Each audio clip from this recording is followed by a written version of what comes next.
At the will reading, my son gave $42 million to his wife and said, "You're already old. Go learn how to make your own money." But then, my late husband's lawyer walked into the room and revealed a secret about the inheritance that made her scream. I'm glad to have you here. Follow my story until the end and comment the city you're watching from so I can see how far my story has reached. I never imagined that the worst betrayal of my life would come from my own son, sitting in a lawyer's office on what should have been a day of mourning for his father. My name is Dolores, and at 65 years old, I thought I had seen everything life could throw at me. I was wrong. The mahogany-paneled office felt suffocating as I sat in the leather chair, my hands trembling slightly as I clutched my purse. My husband of 42 years had passed away just 2 weeks earlier, and the grief was still raw, like an open wound that refused to heal. Harold had been my everything, my partner, my best friend, the man who had built our life together from nothing. Mr. Peterson, Harold's attorney, sat behind his imposing desk with a thick folder in front of him. The will, the document that would determine the rest of my life. Darren, my 38-year-old son, sat beside me with his wife Meadow. I should have felt comforted by their presence, but something in the air felt wrong. Cold. "Mrs. Henderson," Mr. Peterson began, his voice gentle but formal. "Your husband has left you very well provided for. The estate totals $42 million. The number hit me like a physical blow. I knew Harold had been successful with his construction company, but I never realized just how much he had accumulated over the years. $42 million. It was more money than I could comprehend. The primary beneficiary of the estate is you, Dolores," Mr. Peterson continued, sliding documents across the desk. "The house, the investments, the business assets, everything goes to you." I felt a mix of gratitude and overwhelming sadness. Harold had taken care of me, even in death. But before I could fully process this information, Darren cleared his throat. "Actually, Mr. Peterson, there's something we need to discuss." I turned to look at my son, confused by his tone. There was something cold in his eyes that I had never seen before. Meadow sat perfectly still beside him, her red lips curved in what looked almost like a smile. "Mom," Darren said, not looking directly at me, "I've been thinking about this situation, and honestly, you don't need all that money. You're 65 years old. What are you going to do with $42 million? My heart began to race. "Darren, what are you saying?" He finally turned to face me, and the look in his eyes made my blood run cold. "I'm saying that Meadow and I are young. We have plans, dreams, a future ahead of us. You're already old. You should go learn to earn your own money instead of living off Dad's hard work." The words hit me like a slap across the face. I actually gasped, my hand flying to my chest. "Darren, how can you say that? That's your father's money, and he left it to me." "Technically, yes," Meadow spoke for the first time, her voice sweet but venomous.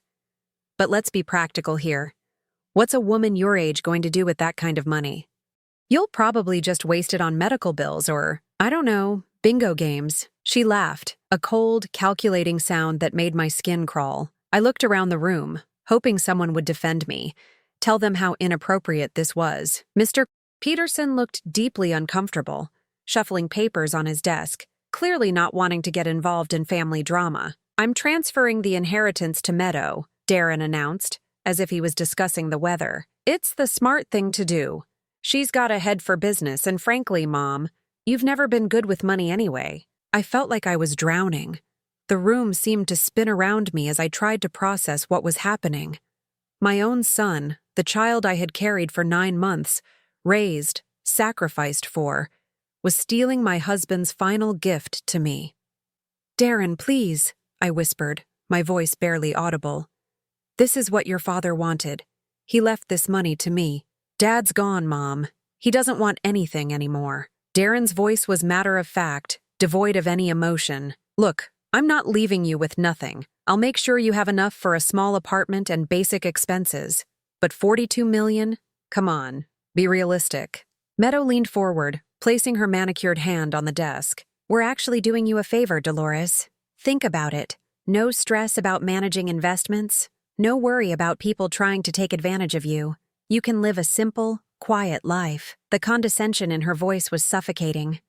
I looked at my son, searching for any sign of the boy I had raised. The young man who used to bring me flowers on Mother's Day and tell me he loved me. That person was gone, replaced by this cold stranger who saw me as nothing more than an obstacle. The paperwork is already prepared, Darren continued, sliding documents toward me. Just sign here, and we'll take care of everything. My hands shook as I stared at the papers. 40 years of marriage, 40 years of building a life with Harold, and my son wanted to erase it all with a signature. The betrayal cut deeper than Harold's death. At least when Harold died, I knew he had loved me. This felt like discovering that love itself was a lie. I need time to think, I managed to say, my voice cracking. There's nothing to think about, Meadow said sharply. We're being generous considering you contributed nothing to building this wealth. Harold worked while you played housewife. The insult stung because it revealed how little they understood about our marriage, about the sacrifices I had made. The support I had given Harold through every challenge, every late night, every moment of doubt. I had been his partner in every way that mattered. But as I sat there, surrounded by people who should have loved me, I realized I was completely alone. My son had chosen money over his mother, and there was nothing I could do to stop him. 3 weeks later, I found myself packing my personal belongings into cardboard boxes, while Meadow stood in my kitchen, clipboard in hand, directing movers like she owned the place, which, according to the papers I had reluctantly signed, she now did. The house felt different now. The walls that had once held 40 years of memories, laughter, and love now felt cold and unfamiliar. Every room echoed with emptiness, as if the soul of the place had died along with Harold. Make sure you're careful with those dishes, Meadow called out to the movers, pointing at my grandmother's china cabinet. Those are antiques. They'll look perfect in our formal dining room. My grandmother's china, the set that had been passed down through 3 generations of women in my family. I watched helplessly as strangers wrapped each piece in newspaper, boxing up pieces of my history like they were items at a garage sale. Meadow, I said quietly, trying to keep my voice steady, those dishes, they belong to my grandmother. They have sentimental value. She turned to me with that same cold smile she had worn in the lawyer's office. Oh, Dolores, sentimental value doesn't pay bills, does it? These are assets now, part of the estate. But they're not just assets, I protested, feeling tears threaten to spill. They're family heirlooms. My mother gave them to me when I married Harold. And now they're mine, she said simply, as if explaining something obvious to a child. Don't worry, I'll take good care of them. They'll be in a much better home. Darren walked into the kitchen carrying a box of Harold's books. He avoided eye contact with me, just like he had been doing for weeks. My son, who used to tell me everything, now treated me like a stranger. The jewelry appraiser will be here this afternoon, Meadow announced, consulting her clipboard. We need to get those pieces valued for insurance purposes. My heart stopped. What jewelry appraiser? For your jewelry collection, obviously. Harold invested quite a bit in those pieces over the years. The diamonds alone are worth a fortune. I felt dizzy. Those are my personal belongings. My wedding ring, the necklace Harold gave me for our anniversary, the earrings, were purchased with estate money. Meadow cut me off. Everything bought during the marriage is community property, which means it's part of the inheritance. She looked at me with mock sympathy. I know this is hard, but you have to understand.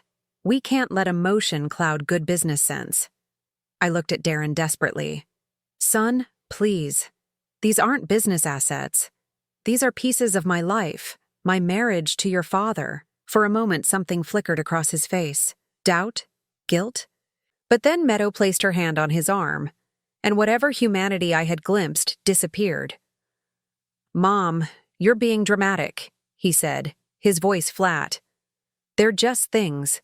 Dad would want us to be practical. Just things. My wedding ring was just a thing. The pearl necklace Harold had surprised me with on our 20th anniversary was just a thing. The bracelet he had given me when Darren was born was just a thing. Where am I supposed to live? I asked, hating how small my voice sounded. We found you a nice little apartment across town, Meadow said cheerfully. 1 bedroom, very cozy, perfect for someone your age. She handed me a piece of paper with an address written on it. I recognized the neighborhood. It was not a bad area, But it was a world away from the life Harold and I had built together. The rent is reasonable, Darren added. We'll cover it for the first 6 months to help you get settled. 6 months. After 42 years of marriage, after helping Harold build his business from the ground up, after sacrificing my own career to support his dreams, I was being given 6 months to figure out how to survive on my own. What about after 6 months? I whispered. Meadow shrugged. Well, you'll need to find a job, maybe something part-time. A lot of places hire older workers now. Walmart is always looking for greeters. The suggestion hit me like a physical blow. Walmart greeter. After being the wife of a successful businessman, after hosting dinner parties for Harold's clients, after being respected in our community, I was being relegated to greeting customers at a discount store. I haven't worked in over 30 years, I said, panic creeping into my voice. Who's going to hire someone my age with no recent experience? That's not really our problem, Meadow replied, her mask of false sympathy slipping slightly. You made the choice to be a housewife instead of building a career. Now you have to live with the consequences. I watched as movers carried out Harold's golf clubs, his collection of first edition books, the leather recliner where he used to read the newspaper every morning.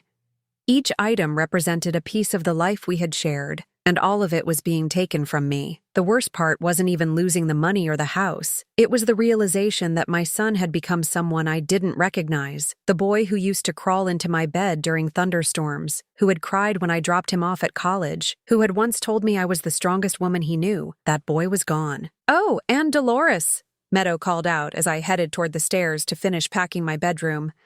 The moving truck will be here at 8 tomorrow morning. Make sure you're ready. I nodded, not trusting myself to speak. As I climbed the stairs to the bedroom Harold and I had shared for so many years, I could hear Meadow on the phone with someone, probably an interior decorator, discussing her plans for redecorating her house. In our bedroom, my former bedroom, I sat on the edge of the bed and looked around at the space that had been my sanctuary. The family photos on the nightstand, the books Harold used to read to me on lazy Sunday mornings, the window seat where I had spent countless hours watching the seasons change in our garden. Tomorrow, I would wake up in a one-bedroom apartment with 6 months' rent paid, and no idea how to build a life from nothing. At 65 years old, I was starting over, abandoned by the son I had devoted my life to raising. But as I sat there in the gathering darkness, something began to harden inside me. Not anger exactly, but a cold determination. I had survived Harold's death. I would survive this too. And maybe, just maybe, my son and his calculating wife would discover that they had underestimated the woman they thought they could simply discard. 4 months into my new life in the cramped apartment, I discovered just how thoroughly Meadow had planned to erase me from existence. The apartment was exactly as she had described. Small, functional, and utterly soulless. The walls were beige, the carpet was beige, even the kitchen cabinets were beige. It felt like living inside a cardboard box. Every morning, I woke up disoriented, forgetting for just a moment where I was, expecting to see the familiar wallpaper of my former bedroom. I had tried to make the best of it. I arranged my few remaining possessions, the items Meadow had deemed worthless enough to let me keep, and attempted to create some semblance of home. But it was like trying to plant a garden in concrete. The worst part wasn't the physical discomfort. It was the loneliness. In my old life, I had been surrounded by people, neighbors who had known me for decades, Harold's business associates and their wives, the women from my book club, my bridge partners. Now, I was nobody, just another elderly woman living alone in a complex full of strangers. I tried calling some of my old friends, but those conversations were awkward and painful. How do you explain that your own son has essentially disowned you? How do you admit that the life everyone envied has crumbled to nothing? Dolores, dear, we haven't seen you at the country club lately, Eleanor Hartwell had said during one particularly uncomfortable phone call. Eleanor and I had been friends for 20 years, serving together on various charity committees. I've been going through some changes, I had replied vaguely. Oh, well, you simply must come to the spring gala. It's going to be divine. Patricia Morrison is chairing the committee this year, and she has such exquisite taste. I had mumbled something about checking my calendar and ended the call quickly. How could I tell Eleanor that I could no longer afford the country club membership fees? That I was living on the meager savings Harold had kept in our checking account, trying to stretch every dollar? But it was what happened next that showed me just how calculated Meadow's cruelty really was. I was at the grocery store, carefully comparing prices and clipping coupons, something I had never had to do in my married life, when I ran into Janet Morrison, Patricia's daughter. Janet had always been sweet to me, and I felt a moment of genuine happiness at seeing a familiar face. "Mrs. Henderson," she said, approaching with a warm smile. "How are you doing? I heard about Mr. Henderson. I'm so sorry for your loss." "Thank you, dear. That's very kind of you to say. I was actually just thinking about you yesterday. My mother mentioned that Darren's wife called her about some charity event, something about how you're going through some difficulties. She said you might need some help." My blood ran cold. What kind of help? Janet looked uncomfortable now, clearly realizing she had stepped into something awkward. "Well, she mentioned that you're having some financial troubles, and she thought maybe our church's senior assistance program could help you with groceries or utility bills." The humiliation was so intense I thought I might collapse right there in the cereal aisle. Meadow had been calling people, my friends, my social circle, painting me as some kind of charity case. She was systematically destroying not just my financial security, but my reputation, my dignity. "I see," I managed to say, my voice barely above a whisper. "But honestly, Mrs. Henderson, I was confused because I saw Darren and his wife at the Ferrari dealership last month. They seem to be doing very well for themselves. I mean, if they can afford luxury cars." She trailed off, clearly realizing she had said too much. But her words confirmed what I had suspected. They were spending Harold's money freely while portraying me as destitute and in need of charity. That afternoon, I called Darren for the first time since moving out. I needed to confront him about what Meadow was doing. The phone rang 4 times before he answered. "What do you want, Mom?" The coldness in his voice still shocked me, even after months of it. This was the child I had rocked to sleep, whose scraped knees I had bandaged, whose college tuition I had helped pay by taking a part-time job when money was tight. "Darren, I need to talk to you about something. Meadow has been calling people, telling them I need charity assistance. She's humiliating me in front of our friends." "Our friends?" he scoffed. "Mom, those people were Dad's business contacts. They were never really your friends. They tolerated you because of Dad's money and influence." Each word was like a knife to my heart. "That's not true. Eleanor and I have been friends for 20 years. Have you talked to Eleanor lately? Because I heard she's been telling people how awkward it is when you call, how you're always complaining about your situation." I hadn't called Eleanor in weeks, not since that painful conversation about the country club. But hearing that she found my calls awkward, that I was now seen as a burden, was devastating. "Why is Meadow telling people I need charity?" I pressed, trying to keep my voice steady. "Because you do need help," Darren replied matter-of-factly. "Look, Mom, let's be honest here. You're 65, you have no job skills, no career, no real prospects. Meadow was just trying to help you maintain some dignity while you transition into, well, whatever your life is going to be now. My life was being your father's wife and your mother. That was my career. That was what I chose. And Dad's dead, and I'm married now. Your job is over." The brutality of it took my breath away. Your job is over. As if 38 years of motherhood was just temporary employment that had reached its expiration date. "Darren, I'm still your mother. That doesn't end just because you're married." "You're right," he said, and for a moment I felt a flicker of hope. "You are still my mother, but that doesn't mean you're entitled to anything from me. I don't owe you a living, Mom. I don't owe you my father's money, and I don't owe you my time or attention. I never said you owed me anything. I just want my son back. This is who I am now. This is who I've always been. You just never paid attention because you were too busy playing the perfect housewife." The line went dead. He had hung up on me. I sat in my beige living room, surrounded by silence, and realized that I wasn't just grieving Harold's death. I was grieving the death of my son, too. The boy I had raised was gone, replaced by this cold stranger who saw me as nothing more than an inconvenience. That night, I lay in my narrow bed in my beige bedroom, staring at the ceiling and trying to figure out how I was going to survive.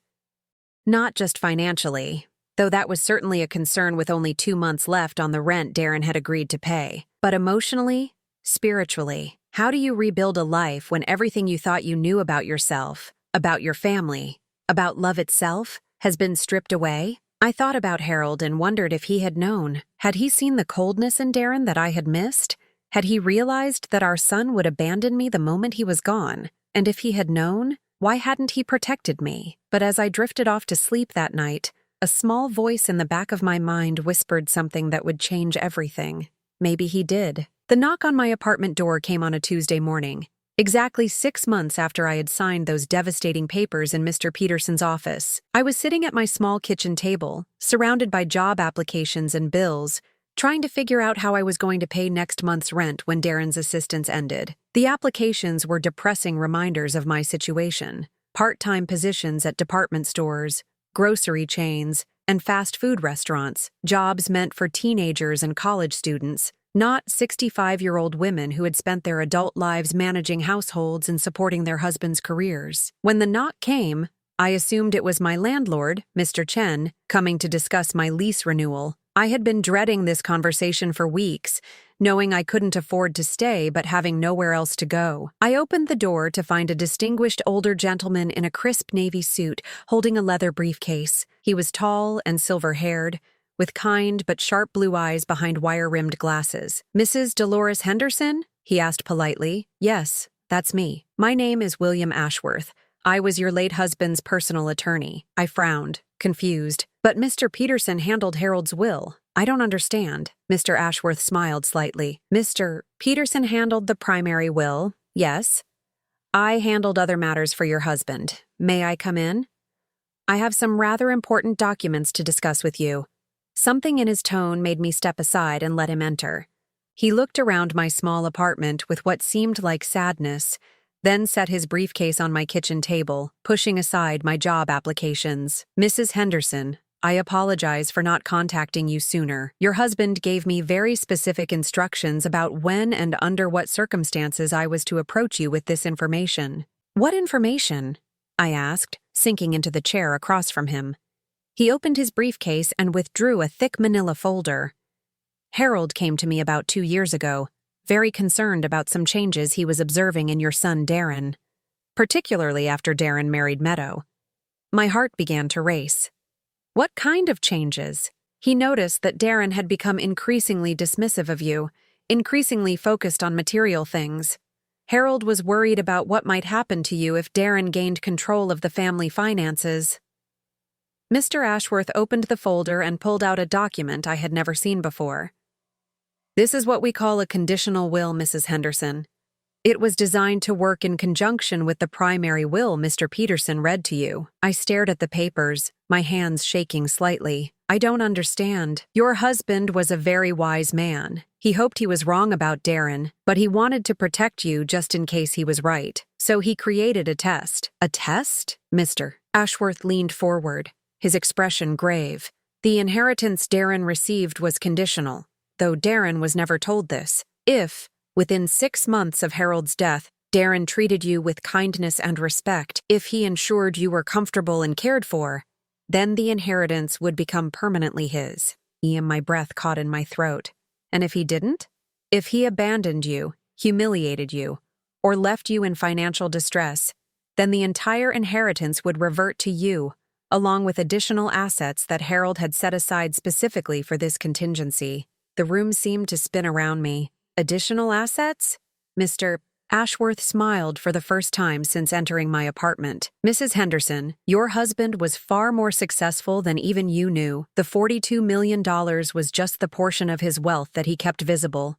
Over the years, he quietly invested in various ventures, purchased properties under different entities, and built what amounts to a second fortune." He pulled out another set of documents. "If the conditions are met, which they clearly have been, you become the sole beneficiary of an estate worth approximately $60 million.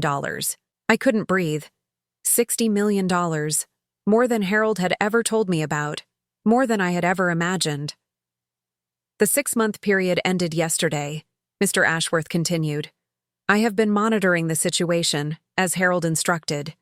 I know about your living conditions, about Meadow's attempts to humiliate you publicly, about Darren's cruel treatment of you. Harold's fears about his son were, unfortunately, completely justified. Tears began streaming down my face. Not tears of joy, not yet, but tears of vindication. Harold had known. He had seen what I had been too blind to see, and he had protected me. There's more, Mr. Ashworth said gently. Darren and Meadow are not aware that their access to the primary inheritance was always temporary. They believe they have permanent control of those funds. They've been spending quite freely, I understand. I nodded, thinking of Janet Morrison's comment about the Ferrari dealership. They've purchased multiple luxury vehicles, expensive jewelry, taken several lavish vacations, and Meadow has been renovating the house extensively. According to my calculations, they've spent nearly $8 million in 6 months. $8 million? I whispered. Yes, money they will now have to return with interest, as it was never legally theirs to spend. The magnitude of what Mr. Ashworth was telling me was overwhelming. Not only would I be financially secure, but Darren and Meadow would face the consequences of their greed and cruelty. What happens now? I asked. Mr. Ashworth began organizing the papers in front of me. Now you sign these documents, which will activate the conditional will and transfer all assets to you. The house, the business, the investments, everything Harold built will be yours. Additionally, all expenditures made by Darren and Meadow over the past 6 months will become debts they owe to the estate. I picked up the pen he offered, my hand trembling. Will they go to jail? That depends on several factors, but at minimum they will face significant financial consequences. They will lose the house, the cars, everything they purchased with money that was never theirs. As I signed my name on the documents, I thought about Harold and how well he had known our son. Better than I had, apparently. He had seen the selfishness, the entitlement, the lack of genuine love that I had refused to acknowledge. Mrs. Henderson, Mr. Ashworth said as he gathered the signed papers, there is one more thing. Harold left you a personal message to be delivered only if this day came to pass. He handed me a sealed envelope with my name written in Harold's familiar handwriting. Inside was a single sheet of paper. My dearest Dolores, I read aloud, my voice breaking. If you are reading this, then our son has shown his true nature, and I am so very sorry that you had to experience such pain. I hoped I was wrong about Darren, but I feared I was right. You deserved better from the child we raised together. You have always been the strongest person I know, and I know you will rebuild beautifully from this. The money is just money, but you are irreplaceable. I love you always, Harold. I folded the letter carefully, holding it against my chest. My husband had loved me enough to see what was coming and protect me from it. Even in death, Harold was still taking care of me. What do I do now? I asked Mr. Ashworth. He smiled. Now, Mrs. Henderson, you take back your life. The phone call came at 7 in the morning, 3 days after I had signed the documents that changed everything. I was sitting in my apartment, though not for much longer, drinking coffee and reading the financial reports Mr. Ashworth had provided. $60 million. Even after 3 days, the number still seemed surreal. Mom, Darren's voice was different, panicked.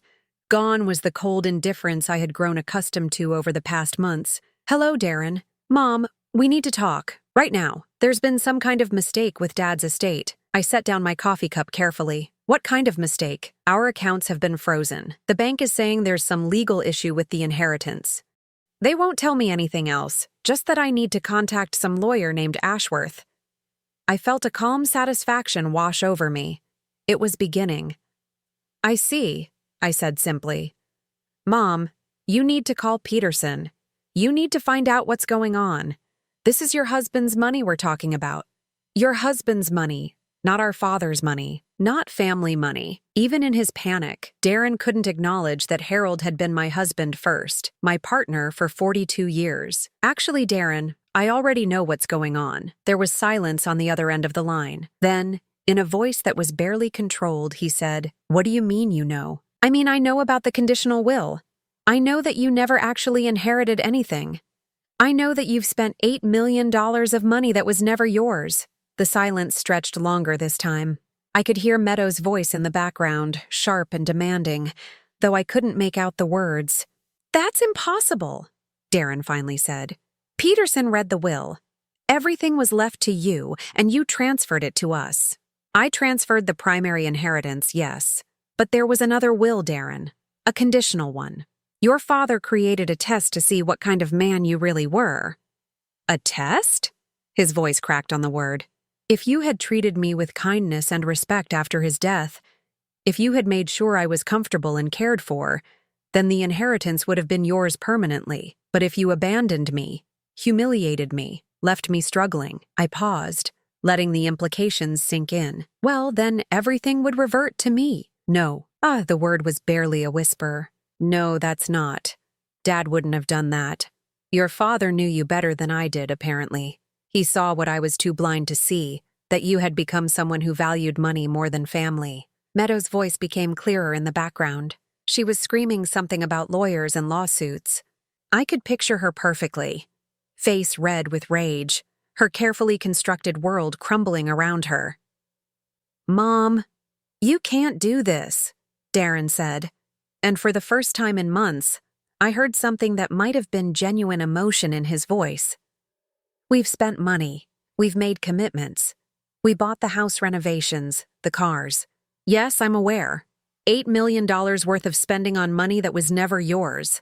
That's called theft, Darren. It's not theft. You signed the papers. I signed papers transferring what I thought was a legitimate inheritance. But since the inheritance was conditional and the conditions weren't met, those papers are worthless. You've been spending stolen money. I heard what sounded like something breaking in the background, probably Meadow throwing something in her rage. Mom, please, we can work this out. We can. We can make arrangements for you. Better arrangements. We made mistakes, but we're family. Family. Now I was family again. Now that their world was collapsing, suddenly they remembered that we were related. Where was family when you kicked me out of my own house?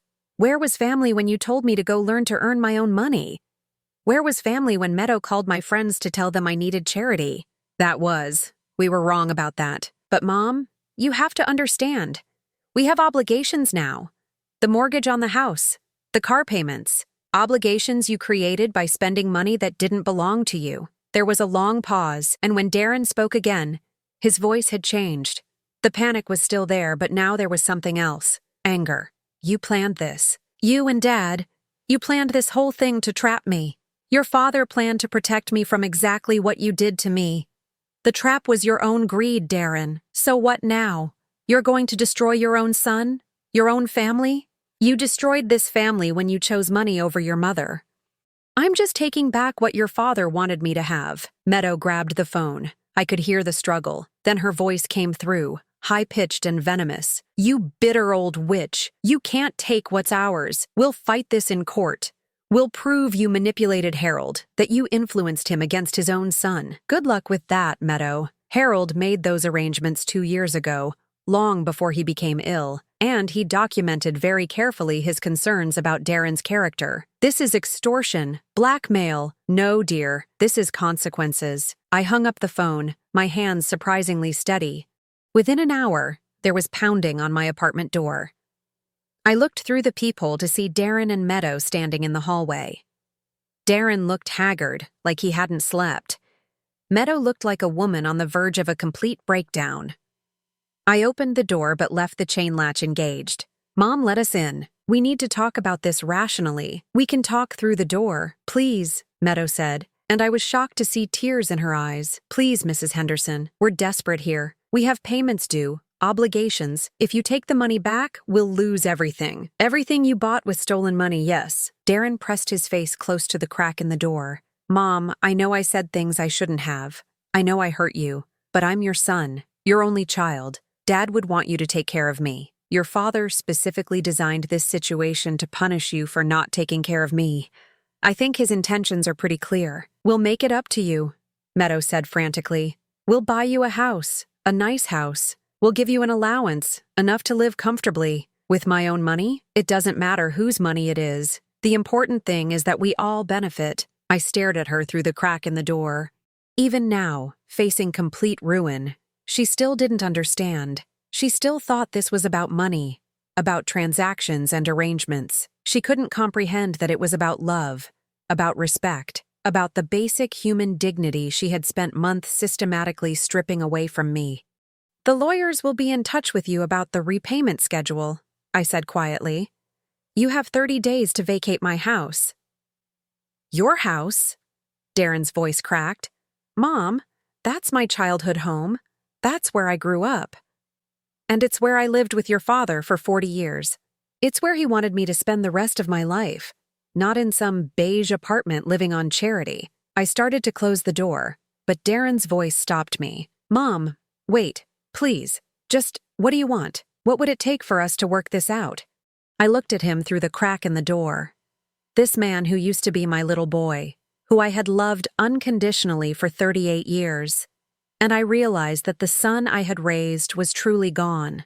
The person standing in my hallway was a stranger who just happened to share my DNA. "I want you to understand what you did to me. I want you to feel what it's like to lose everything because the people you trusted most betrayed you. I want you to know what it's like to be discarded by your own family. We'll go to court," Meadow said, her desperation turning back to anger. "We'll fight this with everything we have." "With what money?" I asked. "Your accounts are frozen, remember? And I own everything now, including your law firm retainer." I closed the door and slid the chain latch home.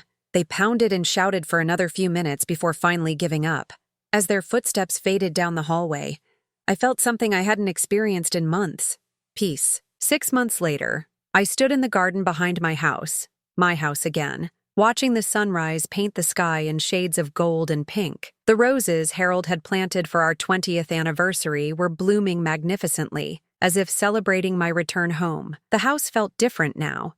It was still the same structure, still held the same 40 years of memories, but the oppressive atmosphere that Meadow had created was gone. I had spent weeks undoing her renovations, stripping away the cold, modern fixtures she had installed, and restoring the warm, comfortable spaces Harold and I had created together. The legal proceedings had been swift once Mr. Ashworth presented Harold's meticulously documented evidence. Darren and Meadow had no grounds to fight the conditional will. It was ironclad, created by one of the state's most respected estate attorneys and witnessed by multiple independent parties. The house had been returned to me within 60 days. The cars had been repossessed. Meadow's expensive jewelry, purchased with estate funds, had been recovered and sold.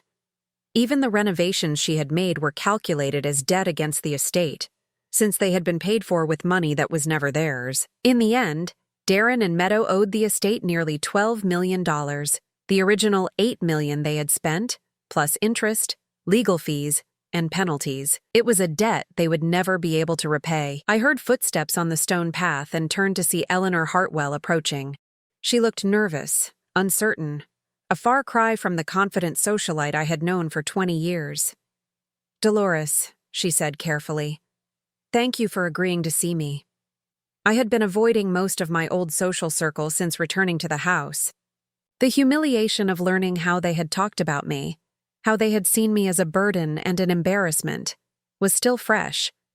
"Eleanor," she sat down on the garden bench beside me, smoothing her skirt nervously. "I owe you an apology.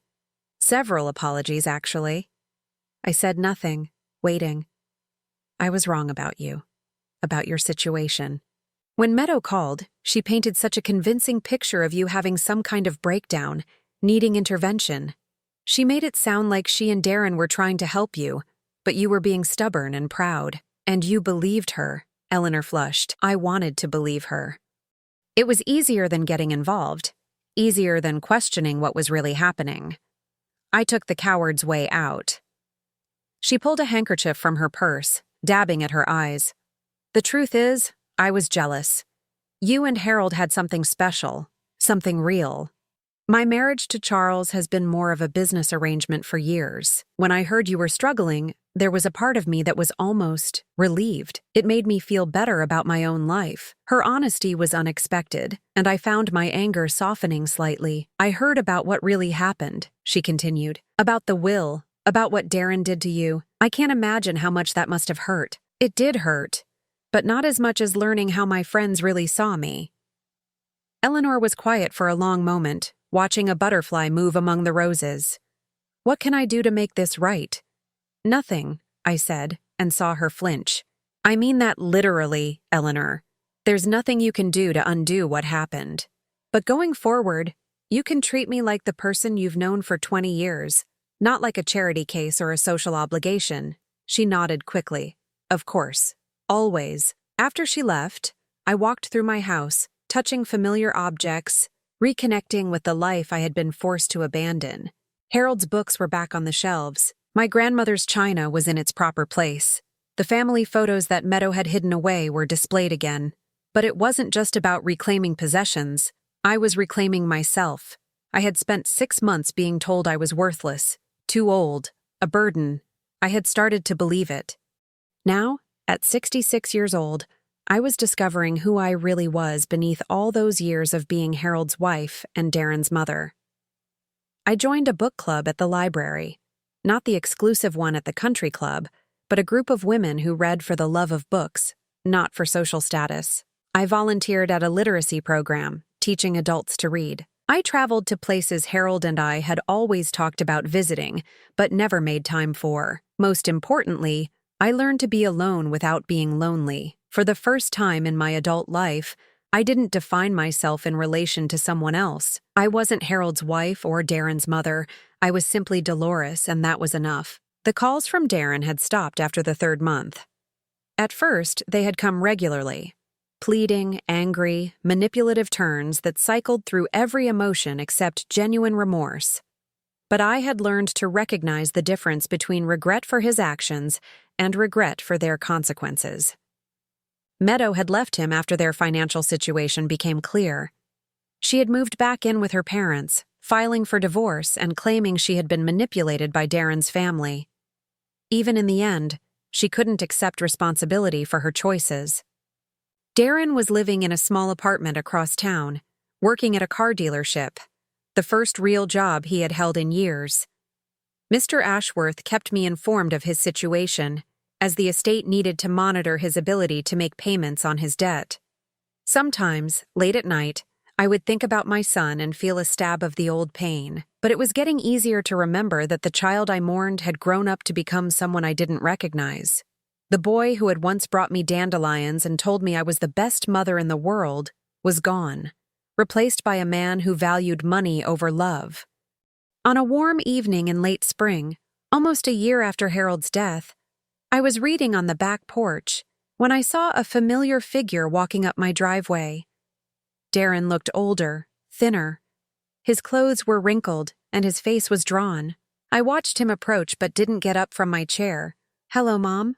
"Darren?"